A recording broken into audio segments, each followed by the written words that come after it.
The red dust of Kepler 442c swirled outside the medical tent as Captain Daywan watched another colonist die. The man's skin had turned gray 3 days ago, and now his breathing had stopped completely. That made 47 deaths in 2 weeks. The colony of New Busan, home to 3,000 human settlers, was dying from a disease nobody understood.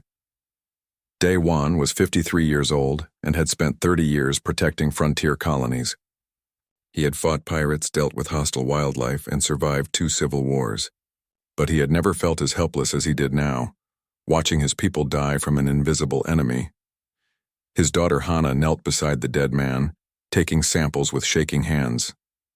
She was a xenobiologist trained to study alien life, not save human lives. But when the plague started, everyone with any medical knowledge had been drafted into the desperate fight to find a cure. "It's not responding to anything we have," Hana said quietly, not looking up from her work. "The pathogen attacks the nervous system in a way I've never seen. It's like nothing from Earth and nothing we've encountered on other worlds." Daywan placed a hand on her shoulder. Outside, he could hear the sound of another family grieving. The colony's main street, usually filled with laughter and the sounds of construction, had become a corridor of mourning. The communication device on his belt buzzed. It was Ambassador Tae Yang calling from the orbital station above the planet. Daywan stepped outside the tent to take the call. "Captain, I've contacted every human colony within range." Tae Yang's voice crackled through the speaker. "Medical supplies are on the way, but they won't arrive for another 3 weeks. Every colony is dealing with their own emergencies. Earth has nothing to spare. 3 weeks. At the current rate, half the colony would be dead by then." "What about the Galactic Coalition?" Daywan asked, though he already knew the answer. "They've offered thoughts and prayers," Tae Yang said bitterly, "but no actual help. The nearest coalition medical facility is 2 months away, and they say they don't have the resources to send aid for a small human colony." Daywan looked at the purple sky of this alien world. His people had come here to build a new life, to be part of something bigger than Earth. They had followed all the rules, paid all their fees to the coalition, and contributed to galactic society. And now when they needed help, they were alone. "There is one option," Tae Yang said slowly. "The Vorthics have an outpost 2 days from your location. They're a reptilian species, very military, very strict about their protocols. We've never been friendly with them, but we've never been enemies either." "Will they help?" Daywan asked. "I don't know. But they have advanced medical technology. If anyone nearby can help, it's them." Daywan made his decision. "Send them a message. Tell them we're asking for help." The response came 6 hours later. It was cold and formal. The Vorthix commander, whose name was Velthar, stated that his government had no treaty obligation to assist human colonies. He regretted that he could not help. The message was polite but final. Daywan read the message 3 times, feeling anger build in his chest. Then he composed his own response. He didn't appeal to treaties or trade agreements. Instead, he sent medical data, images of dying children, and a simple statement. "We are dying. You have the power to save us, please." He didn't expect a reply. But 12 hours later, a small Vorthix shuttle landed outside the colony. Daywan rushed to the landing pad, confused and hopeful. The shuttle's door opened and Commander Velthar stepped out. He was tall, covered in dark green scales, with yellow eyes that seemed to see everything. Behind him, 2 Vorthix soldiers carried sealed containers. "I am violating my government's orders by being here," Velthar said without preamble. His voice was deep and rough. "This meeting never happened.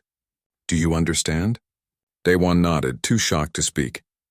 Velthar gestured to the containers. "This is Methrix 7, a broad-spectrum antiviral compound. It's rare and expensive. We use it for our own people in extreme circumstances. Based on the data you sent, it should neutralize your pathogen." "Why?" Daywan asked. "Why are you doing this?" Velthar was silent for a moment. 20 years ago, my son was injured in an accident in a neutral zone. A human medic saved his life when no one else would help. Her name was Dr. Park. She asked for nothing in return.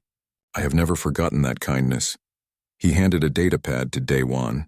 "Instructions for administering the compound. Use it all. Save your people." Before Daywan could respond, Velthar and his soldiers returned to their shuttle. Within minutes, they were gone, disappearing into the purple sky as quickly as they had arrived. Hana and the other medical staff administered the Methrix 7 immediately. The results were miraculous. Within hours, patients began to recover. Within 3 days, the plague was completely eliminated. Not a single additional person died. The colony of New Busan had been saved.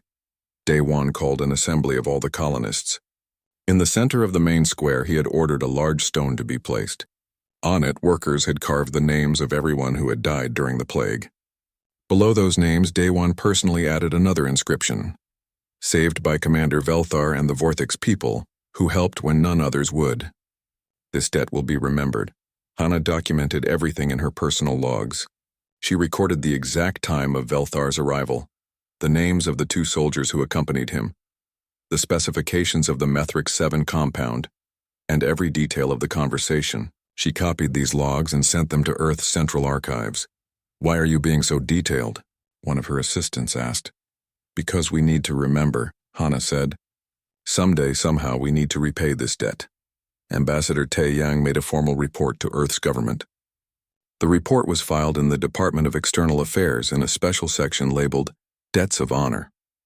It was a small section, containing only a few dozen files. But every file was read and reviewed regularly. Humanity had a tradition of remembering those who helped them in times of need. Years passed. The colony of New Busan grew and prospered. Children who had been saved by the Methrix 7 grew up, had children of their own, and told them the story of the Vortex who saved their grandparents. The stone in the main square became a memorial site, visited by every new colonist who arrived. Daewon grew older, his hair turning white, his body slowing down. But he visited the memorial stone every week without fail. He would place his hand on Velthar's name and whisper, "We remember. We will always remember." On Earth, in the Grand Archives beneath Geneva, a young clerk added the New Busan file to the permanent record. It was stored alongside thousands of other files, each one documenting a moment when someone had helped humanity. The files dated back hundreds of years. Some were about nations that had helped during Earth's ancient wars. Others were about individuals who had shown kindness to human explorers in distant space. But every file had one thing in common. Each one was marked with a single word in red letters: unpaid, because humanity remembered. They remembered every kindness, every favor, every moment when someone had helped them when they didn't have to, and humanity always eventually settled their debts. The galaxy didn't understand this about humans yet. Most species had short memories. They forgot alliances that were decades old. They ignored promises made by previous generations. They moved on, but humans were different. Humans remembered, and that difference would soon shake worlds. 50 years had passed since the plague at New Busan. Captain Daewon had died peacefully in his sleep 15 years ago, but his legacy lived on through his granddaughter.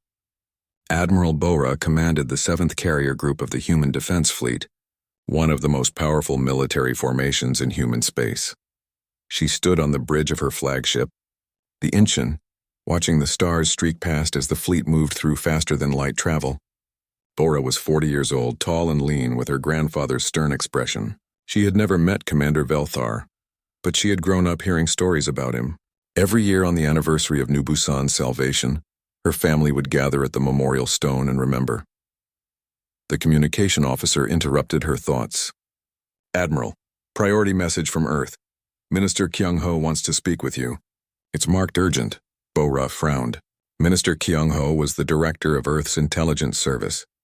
He didn't make casual calls. She moved to her private office and activated the secure channel. Kyung-ho's face appeared on the screen. He was an older man with gray hair and tired eyes. "Admiral Bora, we have a situation. The Vortex Empire is under attack." Bora felt her heart skip a beat. "The Vortex? Who's attacking them?" "The Kunari Collective," Kyung-ho said grimly. "They're an insectoid species from the far rim. Hive mind, incredibly aggressive, massive numbers. They started their invasion 3 months ago. The Vortex are losing badly." He transmitted a file to her console. Bora opened it and felt sick as she reviewed the intelligence reports. Entire Vortex worlds had been overrun. Billions of civilians dead or captured. The Kunari didn't take prisoners for negotiation. They took them for food and to host their young. "What does the Galactic Coalition say?" Bora asked. Kyung-ho's expression became even grimmer. "They voted yesterday. By a margin of 62 to 38, they decided not to intervene. Most species think the Vortex are too difficult to work with. Others have already started trade negotiations with the Kunari. The coalition has decided to let the Vorthix die. Bora closed her eyes. Politics and economics. While an entire species faced extinction, other races were counting profits. There's something else, Kyung-ho continued. He transmitted another file. I was reviewing our historical records when this crisis started. I found this. Bora opened the file. It was labeled New Busan Incident 2847 Debt Unpaid. She read through it carefully. The medical emergency. The coalition's refusal to help. Commander Velthar's secret aid. Her grandfather's memorial stone. The formal recording of the debt. 50 years ago, she said quietly. 50 years ago, the Vorthix saved 3,000 human lives, Kyung-ho said. Commander Velthar violated his own government's orders to do it. He asked for nothing in return. We recorded the debt. It remains unpaid. Bora looked at the intelligence reports again. The Vorthix had perhaps 6 months before their species was completely destroyed. What does President Jae-hwan say? He wants your assessment. Can we make a difference if we intervene? Bora pulled up tactical data. The Qunari had numbers, but their tactics were predictable. Hive minds were powerful but inflexible. Human forces were smaller but more adaptable. Yes, she said finally. If we commit fully, we can stop them. But casualties will be high. And we'd be going against the coalition's vote. I know, Kyung-ho said. But the president is clear. He says we pay our debts. All of them. Always.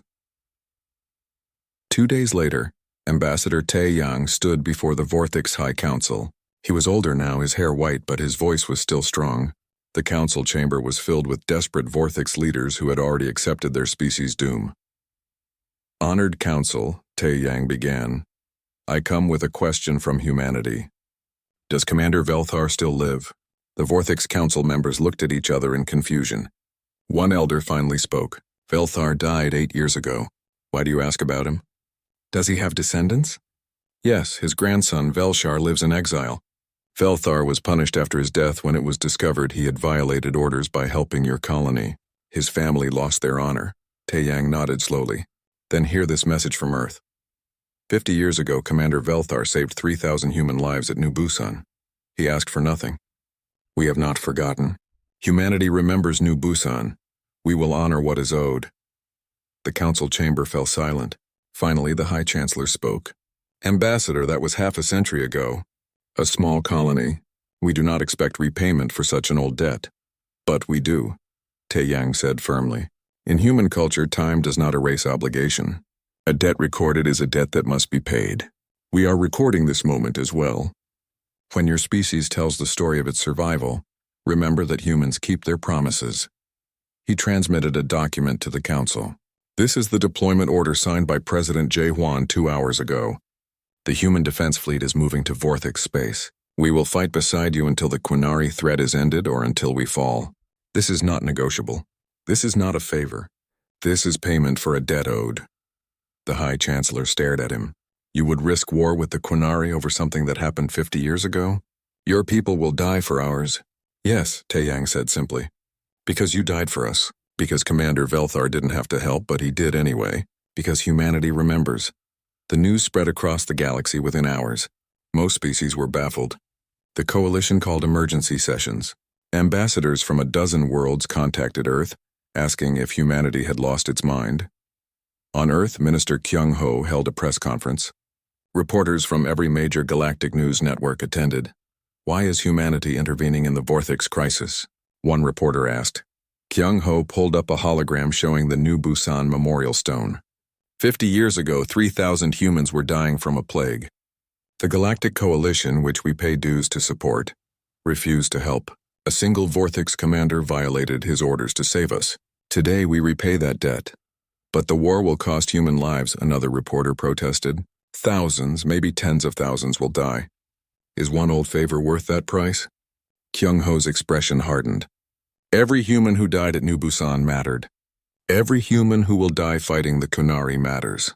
But so does our honor, so does our word. If humanity cannot be trusted to keep its promises, then what are we? He pulled up another file, projecting it for all to see. This is what we call the ledger. It contains every debt humanity owes and every debt owed to humanity. Some entries are 500 years old. Some are from last week. We remember all of them, and we settle all of them. A third reporter asked nervously, Are you saying humanity keeps track of everyone who helps you and everyone who doesn't? Yes, Kyung-ho said bluntly. We remember our friends. We remember those who abandoned us. The coalition voted not to help the Vortex. We are recording those votes. We will remember them too. The implication hung in the air like a threat. Species across the galaxy suddenly realized they were dealing with something they had never encountered before. A civilization with perfect memory and generational patience. Admiral Bora's fleet arrived at the Vortex border system 3 days later. The Kunari were already attacking the outer defense platforms. Millions of insectoid warriors swarmed toward the platforms in massive organic ships that looked like flying hives. Bora opened a channel to the Vortex defenders. This is Admiral Bora of Earth. Humanity has arrived to honor the dead of New Busan. We stand with you. On the Vortex command ship, officers stared at their screens in disbelief as dozens of human warships emerged from faster-than-light travel. They hadn't believed the humans were really coming. They hadn't believed anyone would come. The Kunari fleet suddenly found itself facing an enemy they hadn't planned for. The hive mind was efficient but inflexible. It had calculated everything based on fighting only the Vortex. Now there were humans, and humans fought differently than anything the Kunari had encountered before. Bora studied the enemy formations. All ships execute attack pattern Sierra. Target their command nodes. Let's show them what happens when you threaten those under human protection. The battle began, and the galaxy watched as humanity went to war for a debt that was 50 years old. The first battle at the Vortex border lasted 18 hours. When it ended, 3 Kunari swarm fleets had been destroyed, and the human fleet had pushed the enemy back 20 light-years. Admiral Bora stood on the bridge of the Incheon, watching damage reports scroll across her screens. 43 human ships damaged, 7 destroyed, 2,312 human lives lost. The price of honor was written in blood. But the Vortex defense line had held. For the first time in 3 months, the Kunari advance had stopped. On Vortex Prime, billions watched the battle recordings and wept. The humans had actually come. They had actually kept their promise. News of the battle reached the Galactic Coalition headquarters within hours. Chancellor Laran, an amphibious Selkath who led the Coalition's diplomatic corps, called an emergency session. Representatives from every member species gathered in the Great Chamber. This is madness, Chancellor Laran declared, his gills flaring with agitation.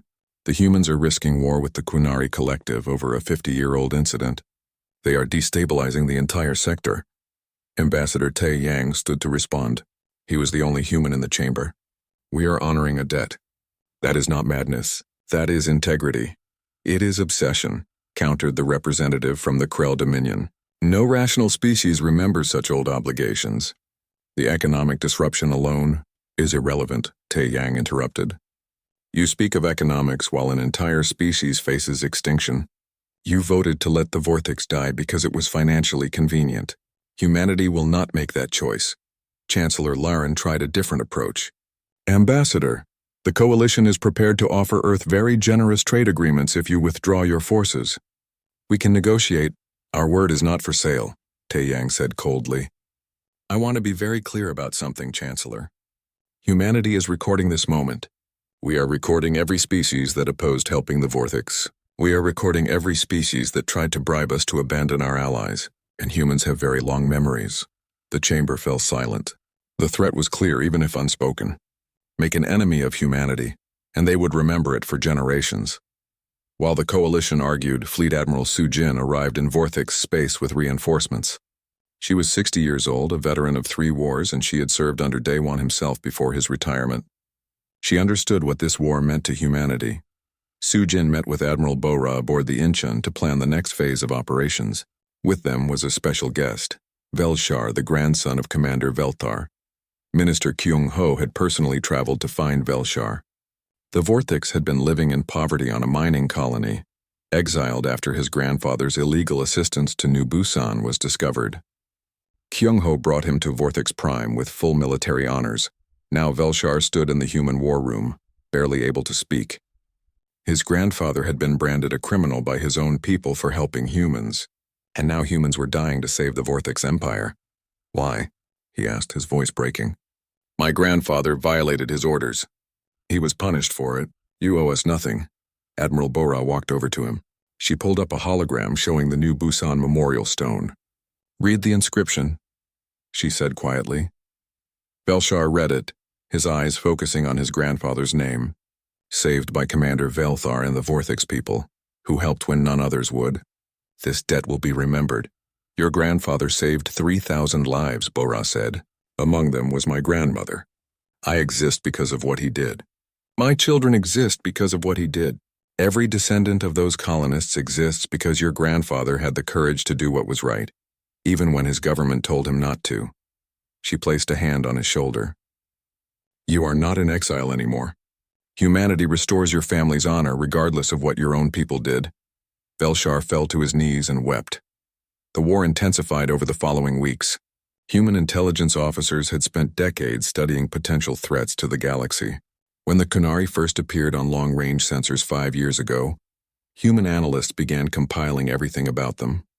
Battle tactics, hive communication patterns, weaknesses in their organic ship designs. The Kunari thought they were fighting a new enemy.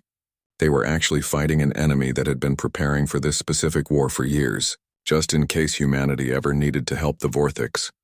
Major Sang Woo led ground forces on the third Vorthix world to be liberated. His troops landed expecting to find standard military installations. What they found instead made even hardened veterans vomit. The Kunari had been using Vorthix civilians as hosts for their larvae. Thousands of Vorthix still alive had been implanted with Kunari eggs. The eggs would hatch and the young would eat their way out. It was a slow, agonizing death. Sang Woo immediately contacted Fleet Admiral Su Jin. Ma'am, we need medical teams here now. And ma'am, this changes things. This isn't just repaying a debt anymore. This is stopping a horror. Su Jin reviewed the reports and felt rage build in her chest. The war had been about honor. Now it was also about justice. She authorized the medical teams and added another note to humanity's records. The Kunari Collective was now marked as an enemy, not just for this war, but forever. Back on Earth, Dr. Hana was brought before the Galactic Coalition to testify. She was 93 years old now, confined to a wheelchair, but her mind was still sharp. She had been at New Busan when the plague struck. She had documented everything. Chancellor Loran thought having her testify would embarrass the humans. Instead, she became their most powerful witness. Dr. Hana, the Chancellor said in a patronizing tone, you were there 50 years ago. Surely you can see that this war is an overreaction to a minor historical incident. Hana smiled coldly. Minor? 3,000 people were dying, Chancellor. The Galactic Coalition, which we pay billions in dues to support, refused to help. We were alone and we were afraid. She pulled up her personal logs from that time. Every detail was recorded. Every request for help that was denied. Every cold refusal from Coalition medical stations. Commander Velthar came to us in secret, she continued. He risked his career, his family's honor, everything. He asked for nothing. He just saved us because it was right. That is not a minor incident, Chancellor. That is the definition of heroism. She looked around the chamber at all the assembled species. My people remember. We remember every kindness. We remember every cruelty. You want to know why humans are fighting this war? Because we said we would. Because when humans make a promise, we keep it. Can any of you say the same? The chamber erupted in arguments. Some species, shamed by her words, began to reconsider. Others grew angry, feeling judged by this elderly human woman. But a few species started to understand something terrifying. Humanity was not like other races. They didn't forget. They didn't move on. They kept perfect records and perfect grudges. The Kunari Hive Queen Zexarth finally understood she had made a terrible mistake. The humans weren't just fighting to help the Vorthix. They had been ready for this war before it even started. Every weakness in Kunari tactics had been catalogued. Every vulnerability in their ship designs had been mapped. The humans fought with the precision of an enemy that had been studying them for years. She sent a message to the human fleet, demanding to negotiate. Admiral Bora's response was brief. You are attacking people under our protection. There is nothing to negotiate. The Kunari tried different tactics. They offered to withdraw from Vorthix space. They offered trade deals. They offered territory. Each offer was rejected. Finally, Zexarth asked the question, what do you want? Bora's answer was simple. Complete surrender. Withdrawal from all occupied Vorthix worlds. Release of all captives. And a guarantee that you will never threaten the Vortex again. Why? Zexarth demanded. Why do you care so much about them? Because they helped us when no one else would, Bora said. Because we promised to repay that debt. Because humanity keeps its word. Meanwhile, Minister Kyung-ho released a new document to the galactic community. It was called the New Ledger, and it contained the names of every species that had voted against helping the Vortex. Beside each name was a simple notation: debt recorded. The galaxy reacted with shock and fear. The message was clear. Humanity was not just helping the Vortex. They were also taking note of everyone who hadn't helped. And someday, somehow, humanity would remember this moment when those species needed help. Several coalition members panicked. They suddenly pledged ships and resources to help fight the Kunari. Humanity accepted their help, but made no promises to forget their initial betrayal. The ledger remained. As human casualties mounted into the tens of thousands, some members of Earth's government questioned whether the cost was too high. President Jae-hwan addressed the public directly. I know this war is hard, he said. I know we are paying a terrible price. But understand what we are fighting for. We are fighting to prove that humanity's word means something. That when we make a promise, we keep it. That we remember those who help us. He paused, looking directly at the camera. But we also want the galaxy to understand something else. We remember those who abandon us. We remember those who turn away when we need help. Make an enemy of humanity and we will remember it forever. Choose wisely, the war continued, and the galaxy learned to fear humanity's perfect memory. 6 months into the war, the human death toll reached 50,000. Ships that had left Earth filled with young soldiers returned carrying only their names in memorial databases. On every human world, families mourned. The cost of honor was counted in empty chairs at dinner tables and children who would never know their parents. But the Vortex Empire still stood. Without human intervention, it would have fallen in the first month. Now with human fleets holding the line, the tide was beginning to turn. Admiral Bora had become a legend across the galaxy. Other species called her the Debt Keeper. She wore the title with pride. Her fleet had fought in 17 major battles, and she had been wounded twice. But she never wavered. The debt would be paid no matter the cost. The Kunari made another attempt at negotiation. They sent an envoy to meet with Fleet Admiral Su Jin aboard her flagship. The envoy was a rare Kunari individual, one of the few who could speak independently from the hive mind. We offer a compromise, the envoy said. We will withdraw from half of the occupied Vortex territory. In exchange, humanity ceases military operations. This gives both sides victory. Sujin looked at the envoy with cold eyes. You misunderstand our purpose. This is not about territory. This is not about resources. This is about honor. Honor? The envoy repeated, confused. You are dying for honor? For a debt from 50 years ago? Yes, Sujin said simply. Your species attacked people who helped us. You attacked people under our protection. There is only one acceptable outcome. Your complete withdrawal from all Vortex space. The envoy tried again. We can offer you half our territory, technology, resources, name your price. Our price is not negotiable, Sujin replied. The Vortex saved 3,000 human lives. We will save them all or die trying. Those are the only two options. The envoy left confused and frightened.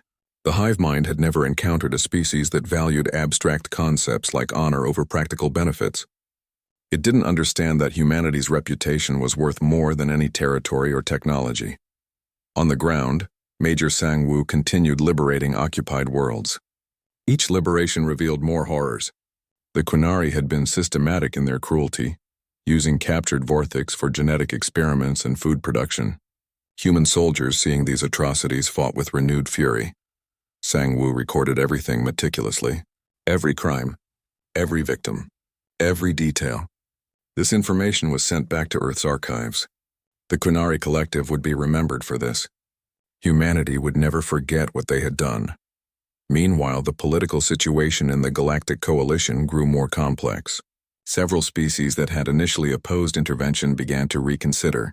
The Thalan Republic, a bird-like species known for their merchant fleets, sent a private message to Earth. We voted against intervention, the Thalan ambassador admitted. We were wrong. We wished to send ships to help. Minister Kyung-ho met with the ambassador personally. Your help is welcome, he said. But understand this. We are not erasing your initial vote from our records. The new ledger stands. You chose economics over morality. We will remember that. But we are trying to make amends, the ambassador protested. And we appreciate that, Kyung-ho replied. But change behavior doesn't erase past choices. You get credit for helping now. You don't get forgiveness for refusing to help then. Both facts will be remembered equally. The ambassador left troubled. Other species watching this exchange realized something profound. Humanity didn't think in terms of forgiveness and forgetting. They thought in terms of permanent records. Every action had consequences that lasted forever. Chancellor Laren of the Galactic Coalition tried a different approach. He contacted President Jae-hwan directly, offering a formal alliance between Earth and the Coalition's most powerful members. This alliance would guarantee Earth's security for generations, Laren explained. In exchange, you simply reduce your commitment to the Vortex. Let other species take over the bulk of the fighting. President Jae-hwan listened politely. Then he responded in a way that would be quoted for centuries. Chancellor, you offer us security based on a formal treaty. But we already have something more valuable, a reputation for keeping our word. Every species in the galaxy now knows that if you help humanity, we will remember forever. If you betray humanity, we will remember forever. That reputation is worth more than any treaty you could offer. He leaned forward. You want to know the real reason we're fighting this war? Yes, we owe the Vortex a debt, but we're also sending a message to every species in the galaxy. Humanity is the best friend you can have and the worst enemy you can make. Choose accordingly. Laren ended the call shaken. He was beginning to understand that humans operated on a completely different level than other species. They weren't just fighting a war. They were building a reputation that would shape galactic politics for centuries. The final offensive began in the 8th month of the war. Human intelligence had located the Qunari home system. Admiral Bora led a combined fleet of human, Vortex, and a handful of coalition ships that had finally joined the fight. Belshar served as her second-in-command. The exiled Vortex had been restored to military service, his family's honor returned. He commanded a Vortex battle group with distinction, fighting beside the humans who had risked everything for his people. The battle for Qunari Prime was the bloodiest engagement of the war. The Qunari defended their home with desperate ferocity. Human losses were catastrophic. An entire carrier group was destroyed in the first hour. Thousands died in the first day. But humanity had learned something about the Qunari that the hive mind hadn't expected. Humans studied their enemies. For 5 years, human intelligence had been analyzing Qunari communication patterns. They had found the frequency the hive mind used to coordinate its forces. At the height of the battle, human electronic warfare specialists jammed that frequency. For the first time in their species' history, the Qunari experienced chaos. Individual warriors couldn't receive orders. Ships stopped coordinating. The hive mind fractured into millions of confused individuals. In that moment of confusion, Bora pressed the attack. Human and Vortex ships broke through the defensive lines. Within hours, they had reached the royal hive where Queen Zexarth directed the war. Bora led the boarding party personally. She had lost too many friends, too many soldiers to let anyone else finish this fight. Her troops fought through the organic corridors of the hive ship, finally reaching the queen's chamber. Zexarth was massive, her body bloated from egg-laying, surrounded by warrior drones. She looked at Bora with compound eyes that showed something humans had never seen in a Qunari before. Fear. Why? Zexarth asked through a translator drone. Why would your species sacrifice so much for the Vortex? They are not even your closest allies. You barely knew them before this war. Bora lowered her weapon slightly. 50 years ago, a single Vortex commander saved 3,000 human lives. He didn't have to. His government had ordered him not to, but he did it anyway because it was right. That commander's name was Velthar. She gestured to Velshar, who stood beside her. This is his grandson. The Vortex government punished Velthar's family for helping us. They exiled his descendants. But we didn't forget. We never forget. Zexarth seemed to struggle with the concept. But that was generations ago. Such old debts should not matter. To you, perhaps, Bora said. But humans measure time differently. We think in generations and centuries. What was done 50 years ago is as real to us as what happened yesterday. We honor our debts. We punish our enemies. And we never ever forget. She raised her weapon again. You attacked people under our protection. You committed atrocities against them. For that, you will surrender unconditionally or you will die. ZXarth looked at the human soldiers surrounding her. She saw in their eyes something that terrified her: absolute determination. These humans would die to complete their mission. They would sacrifice everything to keep their promise. The Kunari Queen surrendered. News of the surrender spread across the galaxy within hours. The war was over. Humanity had won. The Vorthix Empire was saved. But the cost had been terrible. 72,000 human soldiers dead. Hundreds of ships destroyed. Trillions of credits spent. Entire families wiped out. On New Busan, at the memorial stone where this all began, Admiral Bora stood before the gathered colonists. Felshar stood beside her, and behind them were the survivors of the war. The debt of 2847 is paid in full, Bora announced. Commander Veltar saved 3,000 lives. Today we saved billions. The account is settled. Beside the original inscription, workers had added a new section. It listed the names of every human who died in the war. 72,000 names carved in stone so they would never be forgotten. An elderly woman in a wheelchair was brought forward. It was Dr. Hana, now 94 years old. She placed her hand on the memorial stone, tears streaming down her face. "This is who we are," she said quietly. "We remember. We honor our debts. We keep our promises no matter the cost." She looked at the gathered crowd. "My father recorded this debt 70 years ago. Today my granddaughter helped settle it. That is humanity. We think in generations. We plan in centuries. We never forget." The galaxy watched and learned. Humanity had proven they would cross the stars to honor a 50-year-old debt. 10 years had passed since the end of the Kunari War. The galaxy had changed in ways both obvious and subtle. The most obvious change was that the Vorthix Empire had survived and was now humanity's closest ally. Vorthix and human ships patrolled together. Their scientists worked side by side. Young people from both species served together in joint military units, but the subtle changes were more important. Every species in the Galactic Coalition now understood one fundamental truth: humanity remembered everything. On Earth, in the grand archives beneath Geneva, the records continued to grow. Every trade deal, every diplomatic exchange, every promise made and kept or broken was documented with perfect accuracy. The archives had become the most feared database in the known galaxy. Dr. Hana had passed away peacefully 2 years after the war ended. She was 96 years old and had lived to see the debt her father recorded finally settled. Her personal logs, documenting everything from the original plague to the final victory, were preserved in the archives as historical treasures. Admiral Bora had retired from active service, but remained an advisor to Earth's military command. She was 50 now, her hair showing streaks of gray, but her reputation had made her immortal in galactic politics. When she spoke, even the most powerful species listened. The new ledger had become a permanent fixture of galactic diplomacy. Species that had refused to help during the Vorthix crisis found themselves mysteriously excluded from human trade deals. It was never stated explicitly as punishment, but the pattern was clear. The Selkath, who had led the opposition to intervention, faced a crisis when their colony world was attacked by pirates. They sent desperate messages to Earth requesting military assistance. The response was polite but devastating. President Jae-hwan, still in office after 15 years, sent a formal message. "We regret that our forces are committed elsewhere at this time. We are confident that the Galactic Coalition, which you trust so deeply, will provide the support you need." The Selkath colony fell to the pirates. Thousands died.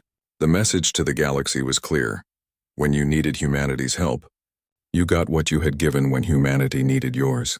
Chancellor Loran, still leading the coalition's diplomatic corps, called an emergency session. "This is vindictive," he protested. "The humans are punishing species for votes that happened a decade ago." Ambassador Tae Yang, now in his 80s but still serving, stood to respond. "We are not punishing anyone, Chancellor.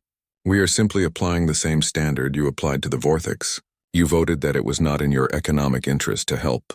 We are voting that it is not in our strategic interest to help you. You taught us this lesson. We learned it well."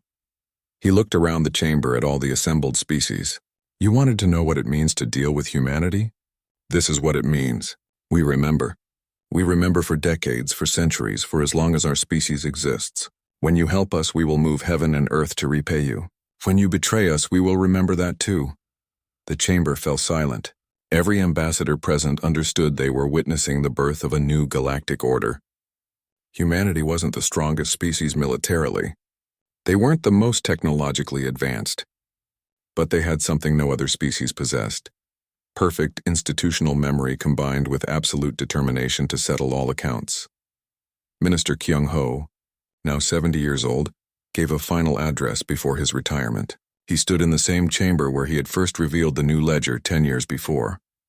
I have served Earth's intelligence service for 40 years, he began. I have watched us grow from a small player in galactic politics to one of the most respected and feared powers. And I want to explain why that happened.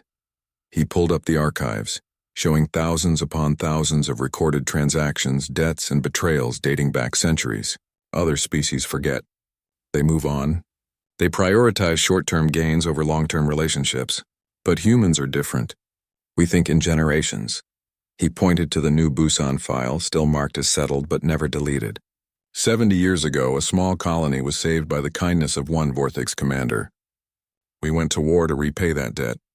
We lost 72,000 lives. Some species called us crazy. But those deaths sent a message that no amount of propaganda could achieve. Humanity keeps its word.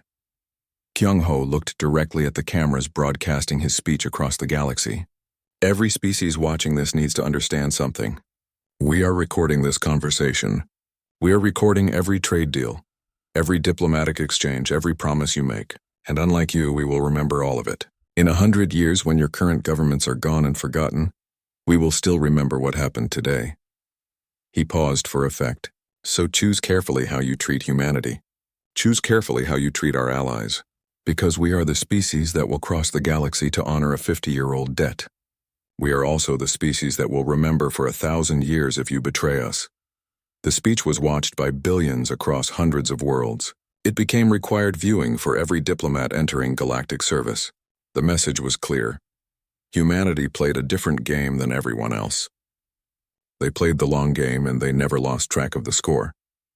50 years after the war ended, a young woman named Ji-woo worked in the Earth archives. She was 25 years old and had grown up hearing stories about the Vortex War. Her great-grandmother had been one of the colonists saved at New Busan. Her grandfather had died fighting the Kunari. For her, the old debt and its repayment were family history. Ji-woo maintained the records with the same care that generations before her had shown.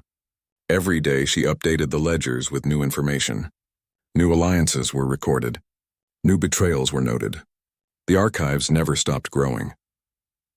One day, an ambassador from a species called the Ythril came to Earth seeking advice. The Ythril were new to galactic politics, having achieved faster-than-light travel only 20 years before. Their ambassador, a young diplomat named Vex, was doing research on human history. He found Ji-woo in the archives and asked permission to review the historical records. She granted it, and he spent hours reading through the files. Finally, he came to her with a question that had been bothering him. "Is it true?" he asked. "Did your people really go to war over a debt from 50 years before?" Ji-woo smiled. She had answered this question before. Yes, 3,000 humans were saved by Commander Velthar of the Vortex. 50 years later, we repaid that debt by saving the entire Vortex species. Vex shook his head in amazement. But 50 years is such a long time. Most species would have forgotten. Most species are not human, Ji-woo replied. She pulled up older records. Let me show you something.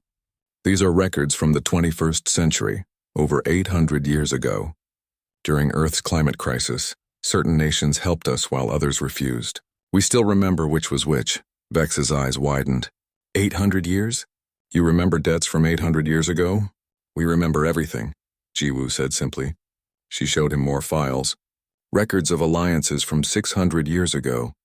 Trade deals from 400 years ago. Betrayals from 200 years ago. All documented with perfect accuracy. Humanity doesn't have a long memory, Ambassador, she explained. We have a perfect one. Time doesn't erase our debts, it compounds them. She closed the files and looked at him directly. So when your species deals with humanity, remember this. We are writing everything down. Every promise you make, every deal you break, every time you help us or refuse to help us. And someday, Maybe not today, maybe not in your lifetime, but someday we will settle those accounts. Vex left the archives deeply troubled. He sent a report back to his government that would shape ethereal policy for generations. The humans are not like other species. They think in centuries where we think in years. They remember everything with perfect clarity, recommend extreme caution in all dealings. Never make a promise to humans unless you are certain it can be kept because they will remember forever. Far across the galaxy on Vorthix Prime, a joint memorial had been built. It honored both the humans who died to save the Vorthix and Commander Velthar, whose act of kindness had started it all. Every year on the anniversary of New Busan's salvation, representatives from both species gathered there. Velshar, now elderly, attended every ceremony. He had watched his family's honor restored. He had fought beside humans to save his species. He had seen firsthand what it meant when humans made a promise. My grandfather taught me something, he told the gathering at one ceremony. He said that honor is doing what is right even when no one is watching, even when there is no reward. He saved your people expecting nothing in return, and your people repaid that debt with interest, losing thousands to save billions. He looked at the human representatives present. The galaxy fears you now. They fear your memory, your determination, your refusal to forget. But we Vorthix understand something they don't. You are the galaxy's conscience. You remember what should not be forgotten. You honor what should be honored. And you punish what should be punished.